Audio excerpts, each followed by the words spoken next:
সবাই কিন্তু জননেত্রী শেখ হাসিনার জন্য জীবন দিয়ে দিতে প্রস্তুত। আমি যদি একটু ব্যাখ্যা করে বলি, জননেত্রী শেখ হাসিনা বাংলাদেশে আসবেন উনি ঘোষণা দিয়েছেন। আমরা জানি না উনি কিভাবে আসবেন, আমি স্পেকুলেট কিছু করতে চাই না আমার এই প্রোগ্রাম বা এই চ্যানেলে। কিন্তু আমরা যদি কয়েকটা পিকচার আলোচনা হচ্ছে, একটা যদি আমরা কল্পনা করি জাস্ট তর্কের খাতিরে, যে উনি স্থলপথে আসবেন, বেনাপোল বা এই ধরনের অঞ্চল দিয়ে যদি উনি ঢোকেন কথার কথা, তাহলে দেখা যাবে যে আমরা যেটা জানি যে ওই অঞ্চলটা আওয়ামী লীগের একচেটিয়া সমর্থক, কিন্তু সেখানে তো অনায়াসে, এমনকি আমার মনে হয়েছে যে পদ্মার এপার থেকে একজন মানুষকেও যেতে হবে না, অনায়াসে ওইখানে আওয়ামী লীগের 2-3 কোটি পর্যন্ত সমর্থক, বাংলাদেশের মুক্তিযুদ্ধের পক্ষের সমর্থক ওইখানে জড়ো হতে পারে জননেত্রী শেখ হাসিনাকে গ্রহণ করার জন্য। তো সেই ক্ষেত্রে তো আসলে পুলিশ, বিডিআর, র্যাব এসব দিয়ে তারেক রহমান সাহেবের এই দুর্বল সরকার কিছু করতে পারবে না। সেটা একটা পিকচার আমার মনে সবসময় ভাসে, অন্য চেহারাও আছে। কিন্তু আমরা আপনার থেকে বিশেষভাবে জানতে চাই যে এই যে তরুণ সমাজ, আপনারা এত পরিশ্রম করছেন, তো জননেত্রী শেখ হাসিনার যে আসার যে ঘোষণা, উনি যখন আসবে সেই ব্যাপারে আপনাদের কি কোনো প্রস্তুতি আছে? কিভাবে আপনারা কি করবেন, এটা কি একটু জানাতে পারবেন? দেখুন, আপনি খুব সুন্দর একটি বিষয় তুলে এনেছেন। এই বিষয়ে আসলে কথা বলা দরকার, আবার এই বিষয়ে সব কথা বলাও যাবে না পাবলিকলি। এই বিষয়ে কি প্রস্তুতি রয়েছে, কি পরিকল্পনা রয়েছে, কি কর্মসূচি রয়েছে, কি কার্যপ্রণালী রয়েছে, কি কার্যক্রম আমরা করব, সবকিছু আসলে আমাদের বলার সুযোগ নেই বা বলাটা উচিত হবে না। কারণ আসলে সবকিছু যদি সবাই জেনে যায়, তাহলে তো আমাদের যে পরিকল্পনা রয়েছে সেটি সঠিক বাস্তবায়ন হবে না। এই বাধ্যবাধকতা আমাদের রয়েছে। তবে যে বিষয়টি আপনি বলেছেন সেখানে আমি বিশেষভাবে বলতে চাই যে আজকে সারা বাংলাদেশের তরুণ সমাজ কিন্তু নিজেদেরকে প্রতারিত বোধ করছে। কেন?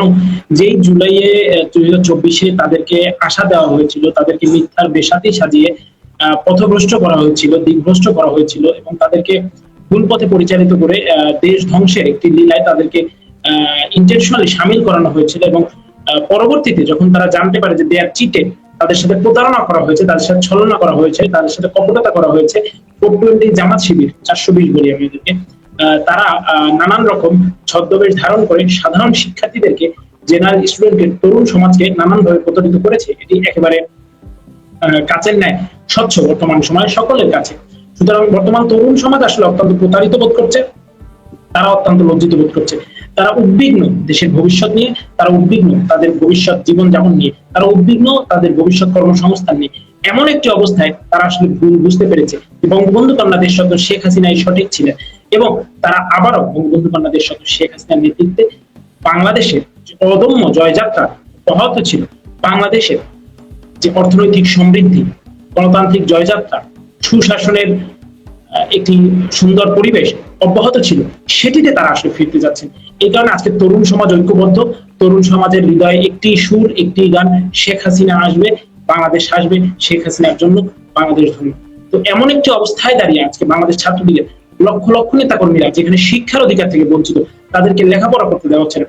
আপনারা জানেন, আপনি তো একজন সম্মানিত কূটনৈতিক, একজন অ্যাম্বাসেডর, একজন দুঃসাহসী অ্যাম্বাসেডর, অত্যন্ত সৎ, ন্যায়পরায়ণ একজন মানুষ। আপনি জানেন স্যার, আপনার এই বিষয়ে জ্ঞান রয়েছে, জানাশোনা রয়েছে। জাতিসংঘ ঘোষিত 5টি যে মৌলিক অধিকার, তার মধ্যে রয়েছে খাদ্য, বস্ত্র, বাসস্থান, শিক্ষা এবং চিকিৎসা। সেই শিক্ষার অধিকার থেকে লক্ষ লক্ষ ছাত্রীদেরকে বঞ্চিত করা হয়েছে।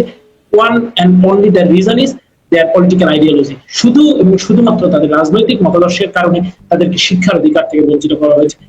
10,000-এরও বেশি শিক্ষার্থীকে সার্টিফিকেট বাতিল, বিভিন্ন মেয়াদে অন্যায়ভাবে, অনৈতিকভাবে বহিষ্কার এবং নানান রকম শাস্তিমূলক ব্যবস্থা গ্রহণ করে করা হয়েছে। কয়েক হাজার শিক্ষার্থীকে ক্লাস থেকে বের করে টেনে হিচড়ে মব সন্ত্রাসের মাধ্যমে মিথ্যা মামলা দিয়ে পুলিশে তুলে দেওয়া হয়েছে। তো আজকে যেখানে কয়েক লক্ষ শিক্ষার্থী পড়াশোনা করতে পারছে না, ক্লাস করতে পারছে না, পরীক্ষা দিতে পারছে না, তাদের ভবিষ্যৎ জীবনকে তছনছ করে দেওয়া হয়েছে, তাদের শিক্ষা জীবনকে ভেঙে চুরে চুরমার করে দেওয়া হয়েছে। এই মত একটি পরিবেশেও যেখানে শিক্ষার্থীরা দেশের জন্য, মানুষের জন্য, বঙ্গবন্ধু কন্যা দেশরত্ন শেখ হাসিনার জন্য বাংলাদেশ ছাত্রলীগের শিক্ষা, শান্তি, প্রগতির পতাকা তলে থেকে দেশের জন্য কিছু করতে চাচ্ছে, দেশকে উদ্ধার করতে চাচ্ছে, দেশকে রক্ষা করতে চাচ্ছে, এই তরুণ সমাজকে নিয়ে আলাদাভাবে প্রস্তুতি নেওয়ার কিছু নেই। শুধুমাত্র শেখ হাসিনা বলবেন যে অমুক দিন অমুক সময় হয় বিমানে, নাইলে এইভাবে আমি আসবো, শুধু এতটুকু বলবেন। মানে যে রেসে বাঁশি বাজাতে হয়, সেই বাঁশি আর বাজাতে হবে না। শেখ হাসিনার মুখের কথাই হয়ে যায় বাঁশি। কে কার আগে দৌড়ে, হয় এয়ারপোর্ট না হলে স্থলবন্দর, যাবে, এটা নিয়ে একটা রেস হবে। আমরা এখন দেখি যে মিছিলের মধ্যে আবারও কিন্তু আমরা খুব সুন্দর একটি বিষয় দেখতে পাচ্ছি যে সামনে দাঁড়ানো বা খুব সুশৃঙ্খল যে মিছিল আকার বড় হচ্ছে। আমরা খুব ভীত ছিলাম, সন্তুষ্ট ছিলাম, আতঙ্কিত আশঙ্কিত ছিলাম যে 5 আগস্ট পরবর্তী সময় যখন বাংলা ছাত্র নেতা কর্মীরা, কেন্দ্রীয় ছাত্রলীগকে বিশেষ করে আমি ধন্যবাদ দিচ্ছি, এবং ঢাকা সিটির অনেককে এবং বিভিন্ন জেলায় তারা প্রথম দিকে মিছিল করেছে, আমরা দেখেছি 8 জন 10 জন 12 জন করে মিছিল করেছে। তো সেই জায়গা থেকে আজকে কিন্তু আমরা হাজারের মিছিলে রূপদান করতে পেরেছি, ছাত্রলীগের নেতাকর্মীরা হাজারের কাতারে নিজেদেরকে মিছিলে সামিল করতে পেরেছে। আমরা বিশ্বাস করি বঙ্গবন্ধু কন্যা যেদিন আসবেন সেদিন এই হাজার হাজার হাজার হাজার নেতাকর্মীর সমাগম হাজার হাজার মিছিলে মুভির হয়ে পরিণত হয়ে কোটি জনতা একটি বাঁধ ভাঙা উচ্ছ্বাসের মধ্যে দিয়ে বঙ্গবন্ধু কন্যা দেশরত্ন শেখ হাসিনাকে বরণ করে বাংলার মাটিতে তার যে ঐতিহাসিক স্বদেশ প্রত্যাবর্তন নিশ্চিত করবে। আমি ইতিপূর্বে অনেকবার বলেছি, বহুবার বলেছি যে বিষয়টি আপনি বললেন স্যার, যে শেখ হাসিনা আসলে কিভাবে আসবেন আমরা তর্কের খাতিরে বা আমরা আলোচনার খাতিরে ধরে নিলাম যে বেনাপোল স্থলবন্দর দিয়ে। এর আগে বিভিন্ন সময় আমি আলোচনা করছি যে উনি যদি হযরত শাহজালাল আন্তর্জাতিক বিমানবন্দরে অবতরণ করেন, বহনকারী যে বিমান থাকবে সেটি অবতরণ যেদিন করবে ওই দিন সকাল থেকে ঢাকা শহরে কোনো গাড়িগুলো চলবে না, ঢাকার আশেপাশে কোনো গাড়িগুলো চলবে না। শুধু হযরত শাহজালাল বিমানবন্দর কিংবা উত্তর এলাকা নয়, কিংবা ওদিকে টঙ্গী গাজীপুর নয়, একেবারে ওই টঙ্গী থেকে পদ্মা সেতু পর্যন্ত মানুষের ঢল থাকবে। সুতরাং আমরা বলতে চাই যে শেখ হাসিনা বিমান পথে আসুক, স্থল পথে আসুক, যেভাবেই আসবেন, লক্ষ কোটি জনতার স্রোতে বাঁধ ভাঙা উচ্ছ্বাসে এই খুনি ফ্যাসিস্ট জোর জবরদখল করে ক্ষমতার মসনদে আরোহণকারী সরকারের মসনদ সেদিনই ভেঙে চুরমার হয়ে যাবে, এবং এই যে তাদের যে তথাকথিত বুলেট বেয়োনেটের যে খেলা, মব সন্ত্রাসের যে মত্তলীলা, সবকিছুর জবনিকাপাত হবে, সবকিছুর অবসান হবে, এবং বাংলাদেশ পুনরায় সমৃদ্ধির পথে, অগ্রগতির পথে, উন্নয়নের পথে, সুশাসনের পথে পুনর্যাত্রা করবে। ধন্যবাদ ইনান। আসলে একটা অত্যন্ত গুরুত্বপূর্ণ বিষয় চলে এসে, এই যে বাংলাদেশের আজকে লক্ষ লক্ষ ছাত্রছাত্রী, মুক্তিযুদ্ধের পক্ষের পরিবারগুলোর ছেলেমেয়েরা এই ইউনূস এবং তার ডাকাততন্ত্র, পরবর্তীতে তারেক রহমানের সরকারও এটার কোনো পরিস্থিতির উন্নতি করে নাই। এত বড় যে মানবাধিকার লঙ্ঘিত হচ্ছে বাংলাদেশে, এটা নিয়ে কিন্তু বাংলাদেশের কোনো অংশে আমরা, অর্থাৎ যারা আমরা যাদেরকে তথাকথিত বুদ্ধিজীবী শ্রেণী বা ইত্যাদি জানি, তাদের তরফ থেকে আমরা কিন্তু কোনো একটুখানি কথাও আমরা শুনি না। অথচ দেখা যাচ্ছে যে শেখ হাসিনা সরকারের বিরুদ্ধে যেসব অপপ্রচার ছড়ানো হয়েছিল তার মধ্যে একটা ছিল যে শেখ হাসিনা সরকার অনেক মানবাধিকার লঙ্ঘন করছে। কিন্তু আমি যেটা দেখি আমার পর্যবেক্ষণে, যে বাংলাদেশে তো আসলে এটা ঠিক যে শেখ হাসিনা সরকারের আমলে আমরা জামাত, বিএনপি এই ধরনের কথাবার্তা বলেছি, কিন্তু আমরা কখনো দেখি নাই আওয়ামী লীগ সরকারকে ফিজিক্যালি যে মুক্তিযুদ্ধ বিরোধী শক্তি আছে তাদেরকে উৎখাত করার। কিন্তু 5 আগস্টের পরে আমরা দেখলাম যে আওয়ামী লীগের এই অনেক মানুষকে, অনেক সমর্থক নেতা কর্মী জেলে ভরেছে এবং ফিজিক্যালি মেরে ফেলার একটা বড় উদ্যোগ নিয়েছে, অনেকে মেরে ফেলেছে। এই জায়গায় কিন্তু আমাদের বিশেষ করে মুক্তিযুদ্ধের পক্ষের শক্তির প্রচারের একটা বড় ঘাটতি আছেই না। এটা আপনারা যারা তরুণ, ভবিষ্যতে আপনারা দেশের নেতৃত্ব দিবেন, নিশ্চিতভাবে আপনারা দিবেন, সেই যোগ্যতাও আপনাদের আছে, আপনার তো, এবং আমরা দেখতে পাচ্ছি। কিন্তু এই জিনিসগুলো কিন্তু খেয়াল করতে হবে তরুণ নেতৃত্বকে। বাংলাদেশ আওয়ামী লীগ, শেখ হাসিনা যেমন বলেছেন যে এটা একটা প্রাকৃতিক বিশুদ্ধিকরণের মধ্য দিয়ে যাচ্ছে। এই বিশুদ্ধিকরণের প্রক্রিয়ায় আমাদের ঠিক মানুষের সাথে সংযোগ করার যে ভাষা, সেটা শিখতে হবে, সেটা প্রয়োগও করতে হবে। এটা আমি মন্তব্য হিসাবে রাখলাম। আরেকটা জিনিস ইনান দেখেন, আপনার সাথে আমার যেটুক কথাবার্তা হয়েছে এর মধ্যে আমি কিন্তু একটা স্পষ্ট লক্ষ্য দেখেছি। আপনারা যে বিভিন্ন কমিটি ইত্যাদি দিচ্ছেন, এখানে আপনারা যথেষ্ট শক্ত অবস্থান নিয়েছেন, অর্থাৎ যে নীতিতে কমিটি করা হবে সেইভাবে আপনারা করছেন, এটা আমি অনুভব করলাম। তারপরেও কিন্তু অনেক ধরনের অভিযোগ থাকে, এবং আজকের এখানেও কেউ কেউ আমাদেরকে ভৎসনা করছে যে বিশেষ করে আপনাকে সাদ্দাম হোসেন যিনি সভাপতি, তাদেরকে অভিযুক্ত করে কমিটি বাণিজ্য ইত্যাদি আছে। তার আগে আমরা দেখেছি যে ছাত্রলীগে কিন্তু এই যেগুলোকে আমি সরাসরি আত্মঘাতী জঙ্গি বলি, হাসনাত, সার্জিস, এগুলোও ঢুকেছিল। আমি আসলে আপনার কাছ থেকে খুব ব্যাখ্যা চাচ্ছি না, এই জিনিসগুলো ভবিষ্যতে বা এখনো কিভাবে গোটা সমাজটাকে দেখানো যেতে পারে যে এই জায়গায় আপনারা কোনো অন্যায় করছেন না। এটাও ঠিক যে অন্যায় না করলেও কিন্তু কেউ না কেউ তো ক্ষুব্ধ হবে, এটা একটা স্বাভাবিক ব্যাপার এত বড় একটা সংগঠন চালাতে গেলে।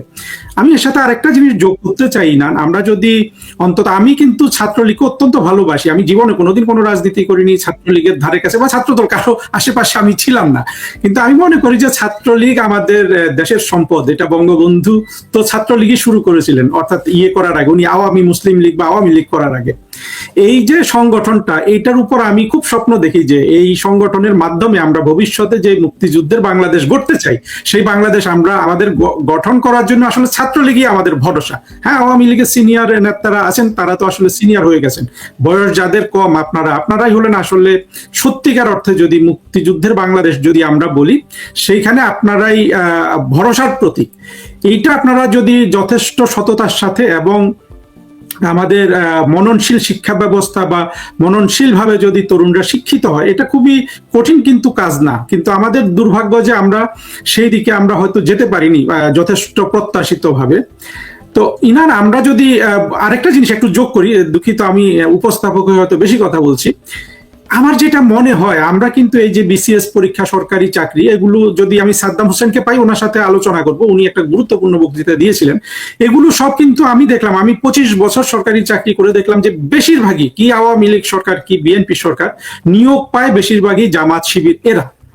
ছাত্রলীগকে আমাদের আসলে ওই উপযুক্ততায় আনতে হবে যাতে তারা বেশি চাকরি পায়। এবং নীতিগতভাবে তো বাংলাদেশে আসলে জামাত শিবির, যারা 1971 সালে জেনারেল নিয়াজির হাত ধরে আত্মসমর্পণ করেছিল, হাত ধরে বলতে তারা হাতটা ওইখানে রাখেনি, কিন্তু স্পিরিচুয়ালি হাতই রেখেছে, আত্মসমর্পণের দলিলে লেখা ছিল যে জামাত শিবির যারা এই রাজাকার আলবদর ছিল সবাই কিন্তু আত্মসমর্পণ করছে।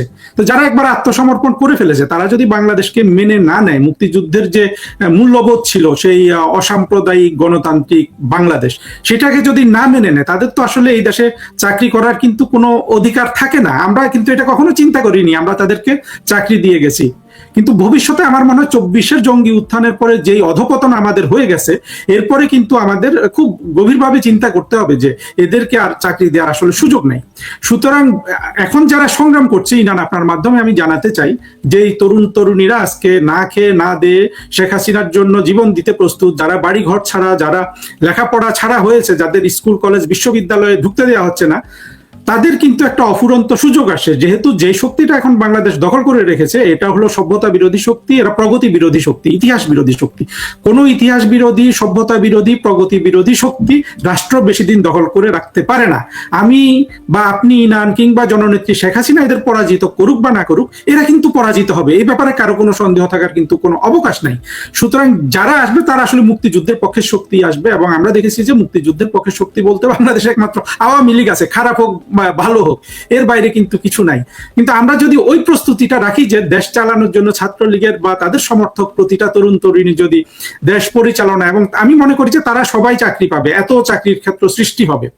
তো এটা আবার আমরা যদি এইভাবে করি যে ছাত্রলীগ চাকরি পাচ্ছে, সেটা আবার মানুষের কাছে কিন্তু গ্রহণযোগ্য হবে না। কিন্তু যদি ছাত্রলীগ এমন কোনো তাদের ভালো কর্ম দিয়ে এমন ভাবে জাতির সামনে তাদেরকে তুলে ধরতে পারে যে প্রতিটা তরুণ তরুণী স্বাধীনতা বিরোধীরা ছাড়া ছাত্রলীগ করার জন্য উদ্বুদ্ধ হচ্ছে, নিজেদেরকে ছাত্রলীগেরই একটা ইন্টিগ্রেটেড পার্ট ভাবছে, হয়তো সে সাধারণ নাগরিক, তারাই কিন্তু এই ভবিষ্যতে বাংলাদেশে সব জায়গায় পাবলিক সেক্টর, প্রাইভেট সেক্টর ইত্যাদিতে চাকরি করবে। আপনারা যারা রাজনীতি করছেন তারা মন্ত্রী হিসাবে নেতৃত্ব দিবেন, কিন্তু যেই জায়গাটা যাওয়া দরকার সেটা হলো যে এই পুরো প্রক্রিয়াটাকে বিশ্বস্ত একটা জায়গায় নেওয়ার জন্য এই যে ছোটখাটো আমরা যে স্বার্থে জড়িয়ে যাই, যেটার একটা নাম হলো কমিটি বাণিজ্য, এটা আওয়ামী লীগের বিরুদ্ধে অনেক অভিযোগ আছে, সত্য মিথ্যা দুটো মিলে আছে, আমি বলছি না যে সব অভিযোগ সত্য। তো এগুলোর ব্যাপারে কি আপনারা সচেতন আছেন না? জি, ধন্যবাদ। দেখুন, প্রথম যে বিষয়টি আপনি এনেছেন, কমিটি নিয়ে নানান রকম আলোচনা সমালোচনা, এটি বাস্তবতা রয়েছে, সঠিক। তবে আমি একটি জায়গায় প্রবলভাবে দ্বিমত পোষণ করতে, সেটি হচ্ছে যে বাণিজ্য বা এই ধরনের যে কথাগুলো বলা হয়, এই জায়গায় আমি বলতে চাই যে দেখেন, বিশেষত এই 5 আগস্টের পরে যেখানে আমাদের আলোচনায় কিন্তু উঠে আসলো, ছেলেমেয়েরা ভাত খেতে পারতেছে না, তাদের মেসের ভাড়া দেওয়ার পয়সা নাই, তাদের হয়তো বা যাতায়াতের জন্য সে আগে রিক্সায় গেলে এখন সে হেঁটে যাচ্ছে, তো সে টাকাটা দেবে কই থেকে, কাকে? এটা একটা প্রশ্ন। দ্বিতীয়ত বিষয়, জি, এটা একটা আলোচনা, প্রাসঙ্গিক একটি আলোচনা। এবং দ্বিতীয়ত বিষয়টি হচ্ছে এই টাকাটা নেবে কি, কাকে দিবে, এই বিষয়গুলো থাকে। তো এখন যেই কারণে এই কথাগুলো আসে বা যেই ফাঁক ফোকর দিয়ে বিষয়গুলো উঠে আসে, সেগুলোর একটি ইস্যু হচ্ছে একটি জায়গায় 10 জন, 15 জন, 20 জন যোগ্যতামূলক থাকে। এখন একটি জায়গায় প্রেসিডেন্ট সেক্রেটারি তো আসলে 10 জনকে করা সম্ভব নয়, 20 জনকে করা সম্ভব নয়। আর জাস্টিস কখনো শতভাগ নিখুঁত হয় এটি বলা খুব কঠিন। এটি এক প্রকার জাজমেন্ট। সভাপতি সাধারণ সম্পাদক নির্বাচিত করা এক প্রকার জাজমেন্ট। তো যখন একজন বিচারক তার রায় ঘোষণা করেন, তিনি কিন্তু পারিপার্শ্বিক বিষয়গুলো মাথায় নিয়ে যুক্তিতর্ক শুনে বাদী বিবাদীর সবার মতামত নিয়েই তিনি রায়টি ঘোষণা করে থাকেন, এবং তার জন্য সেই রায় ঘোষণার জন্য নির্দিষ্ট আইনের কিছু পুস্তক রয়েছে, বই রয়েছে, কিছু নির্দেশিকা রয়েছে স্পষ্ট। বাংলাদেশ ছাত্রলীগের কমিটি গঠনের ক্ষেত্রেও কিন্তু গঠনতান্ত্রিক কিছু নিয়ম রয়েছে, বিধান রয়েছে। তো আমাদেরকে সেগুলো অনুসরণ করে করতে হবে। বাট এখানে যে বিষয়টি হয় সেটি হচ্ছে, যেমন গত কালকেই, একদিন আগেই আমরা বাংলাদেশ ছাত্রলীগ তিতুমির কলেজ শাখা, ঢাকা শহরের একটি ঐতিহ্যবাহী ইউনিট, ঐতিহ্যবাহী শিক্ষা প্রতিষ্ঠান, আপনিও হয়তো বা চিনবেন স্যার, তিতুমির কলেজ, এটি মহাখালীতে। তো এই তিতুমির কলেজ ছাত্রলীগের কমিটি গঠন করেছে। কমিটি গঠন করতে গিয়ে আমরা যেটা দেখলাম, সেখানে এই দুরবস্থায়, এই দুঃসময়েও প্রায় 200 ছেলে মেয়ে পদ গ্রহণ করতে চেয়েছে। সেখান থেকে আমরা 160 জনের মতো পদায়ন করেছি প্রাথমিকভাবে, এবং সেখানে আমরা উল্লেখ করেছি যারা একটু জুনিয়র রয়েছে, বা যাদের কোয়ালিটি বা যাদের ক্যাপাবিলিটি, যাদের ত্যাগ আমরা মেজারমেন্ট সঠিকভাবে করতে পারিনি, জুনিয়রদের বিশেষ করে, তাদেরকে কিন্তু আমরা সদস্য হিসাবে রেখেছি। এবং সেখানে আমরা কমিটির শেষ পাতায় স্পষ্টত উল্লেখ করেছি যে যাদেরকে সভাপতি সাধারণ সম্পাদক নির্বাচিত করা হয়েছে, তারা এই আংশিক কমিটি থেকে যদি কোথাও কোনো অসঙ্গতি হয়ে থাকে অনিচ্ছাকৃত, যদি যে সদস্য রাখা হয়েছে যাকে, সে যদি সম্পাদক হওয়ার যোগ্য হয়, তাহলে সেই পরিবর্তন পরিমার্জন করে আবারও আগামী 2 মাসের মধ্যে যেন পূর্ণাঙ্গ আকারে কমিটি প্রকাশ করা হয়। আমরা অপশন রেখেছি, কারণ এমন একটি সময় আমরা আছি, সংগঠন আছে, দেশ আছে, জাতি আছে, যেখানে ফিজিক্যালি সবকিছু দেখভাল করা সম্ভব হচ্ছে না। সুতরাং এই অবস্থায় ভুল ত্রুটি থাকতে পারে, কিন্তু ভুল ত্রুটি যেন সংশোধনের সুযোগ থাকে বা সংশোধনের মানসিকতা থাকে, এটি আমরা নিশ্চিত করতে চাই। সভাপতি সাধারণ সম্পাদক হওয়ার জন্য ওখানে অনেকজন যোগ্য প্রার্থী ছিল, যারা 5 আগস্ট পরবর্তী সময় থেকে অন্তত 20-30টি কর্মসূচিতে সরাসরি অংশগ্রহণ করেছে। এরকম ছেলে ছিল কয়েকজন। এখন এই কয়েকজনের মধ্যে আমাদের পক্ষে শুধু 2 জনকেই তো দেওয়া সম্ভব। জেল খেটেছে এরকম অন্তত 20 জন ছেলে ছিল তিতুমির কলেজে, যারা পদ নিতে চেয়েছে, এবং তাদের সবাইকেই দেওয়া হয়েছে। একজনকে ভুলবশত জেল খাটা একজন, তাকে আরো ভালো পদে দেওয়া উচিত ছিল, কিন্তু হয়তোবা সে যখন তার জীবন বৃত্তান্ত দিয়েছে উল্লেখ করতে পারেনি, বা ভুলে গিয়েছে, বা কোনো কারণে মিস্টেক হয়েছে, এই কারণে তাকে সদস্য করা হয়েছে। তাকেও পরবর্তী বলা হয়েছিল, আমরা সরি, তুমি কারা নির্যাতিত একজন নেতা, তোমাকে সামনে আরো ভালোভাবে মূল্যায়ন করা হবে। সুতরাং এই সংগঠনে আসলে এই মানসিকতা থেকেও আমাদেরকে বের হতে হবে যে পদ পজিশনের জন্যই রাজনীতি, পদ পজিশনের জন্যই সংগঠন, এই জায়গা থেকে আমাদেরকে বের হতে হবে। অনেক সময় পদ ছোট হতে পারে, বড় হতে পারে, মাঝারি হতে পারে। পদ আসলে কাউকে অলঙ্কিত করে এটি আমি কখনোই মনে করি না, বরং ব্যক্তি যে পদে অধিষ্ঠিত হয় সে ওই পদকে অলঙ্কিত করবে। অনেক জায়গায় দেখা যায় কোন ইউনিটের সভাপতির চেয়ে ওই ইউনিটের একজন সদস্য সে কিনা অনেক বেশি কার্যকর ভূমিকা পালন করেন এবং অনেক বেশি পরিমাণে নিজেকে আলোকিত করেন, কর্মীদের কাছে তার জনপ্রিয়তা অনেক বেশি। এমনকি ভুরি ভুরি উদাহরণ আমি আমার জীবনে, আমি আমার দীর্ঘ ছাত্র রাজনীতির পথে চলায় দেখেছি। সুতরাং আমি অনুরোধ করবো একটি বিষয়,